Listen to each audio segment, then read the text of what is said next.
Isa na siguro sa napakagandang paraiso itong napuntahan namin ngayon mga pongs. Dahil sa napakagandangan itong view, nakita nga natin lahat pag umakyat tayo sa tuktok nito. At isa na nga siguro sa napakainahon na alon na napuntahan ko itong beach na to, na bukod nga sa hindi malalakas yung alon dito mga pongs, ay talagang napakilinaw din yung tubig dito, na meron nga ding pinong buhangin, nakasarap nga din tumakbo-takbo dito. And guess what nga mga pongs, sa halagang 20 pesos nga lang na entrance fee, ay may enjoy nyo nga rin yung paglangoy at pagtalon-talon dito mga pongs. Sumaan pa nga ng napakalamig na tubig dito, ay meron nga din pala dito ang cove na pwede nga rin puntahan pag nagawi nga kayo dito mga pongs. Kaya tara, samahan nyo nga muna ako at ikikwento ko nga sa inyo kung paano kami nakarating dito.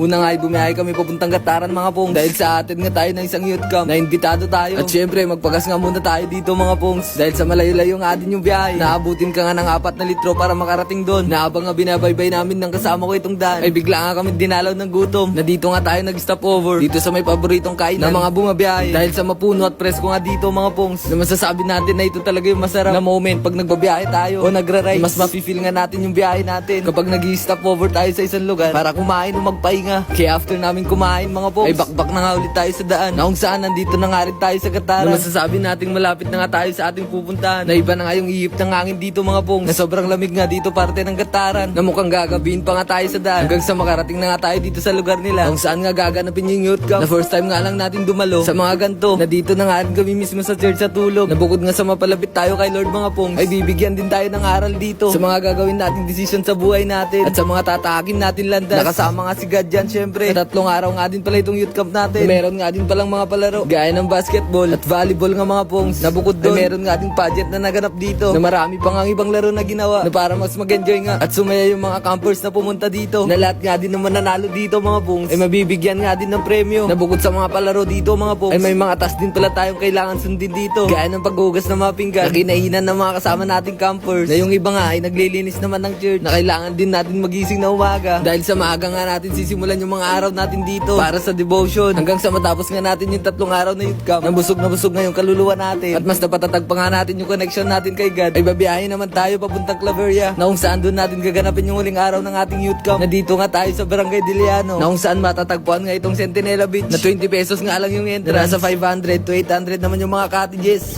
So andito tayo ngayon sa Centinela dito sa Claveria, at ito ang kanilang beach resort. Yan. Magkano na entrance dito? 20 pesos. 20 pesos lang ang entrance. Gantong beach na yung makikita nyo. Mamaya papakita ko sa inyo yung kabuuan. Bye-bye.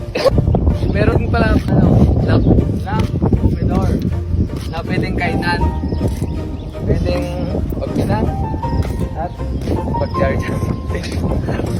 Na meron nga din palang kainan dito mga pongs, na hindi nga lang natin nasubukan dahil sa may mga pagkain na nga tayong dala, na ganito nga rin yung beach nila dito mga pongs, na meron nga pinong buhangin at may napakaganda nga ring view, na makikita nga rin natin kung gaano kalinaw yung tubig dito, na meron nga din pala sila dito mga water activities gaya ng jet ski at banana boat, na dito na nga rin pala tinuloy yung pageant at mga awarding sa naganap na youth camp, na isa na nga rin tayo sa nabigyan ng award at pa-premyo na galing nga sa kanila. Masasabi nga natin masaya talaga umatid sa mga ganito, nabibigyan pa nga tayo ng konting mga pa-premyo, na bukod sa mga bagong nakikilala ay yung mga memories dito yung hindi mo makakalimutan sa buong buhay mo, na hindi nga mabibili ng pera o kahit na ano, isang karangalan na makatin sa mga ganito. Kaya pag may mga gantong event mga pongs, ay wag na nga tayong magdalawang isip na dumalo, dahil sa bukod na magiging masaya kayo, ay talagang mabibuild nyo din agad yung pagkakaisa nyo kahit na bago pa lang kayo magkakakilala, at yung mga experience at bonding nyo ang nagagawa ay hindi yan matutumbasan ng kahit anuman. Kaya salamat sa mga bagong kakilala mga kaibigan. Magkikita-kita tayo ulit soon, at ang hulingan nating pupuntahan dito mga pongs ay yung bundok nga dito na pwede akyatin. Nakita mo nga lahat ng nasa paligid, na sobrang nakakamanganga sa mata, na kapag maabot mo nga yung pinakatuktok ay ganito nga yung makikita natin mga pongs.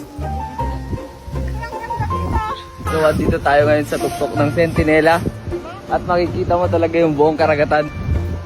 Nakakapagod na naman. Itsura na mga kasama na. Sobrang taas mga pongs. Pero pagdating mo sa taas, mawawala agad yung pagod mo. Makikita mo yung ano, yung windmill. Ay, windmill. Oo, windmill. Namang Ilocos. Parang ang lapit lang ng Ilocos dito sa may Claveria. Sobrang lakas ng hangin dito sa taas. At makikita mo talaga yung karagatan. Napakalawak.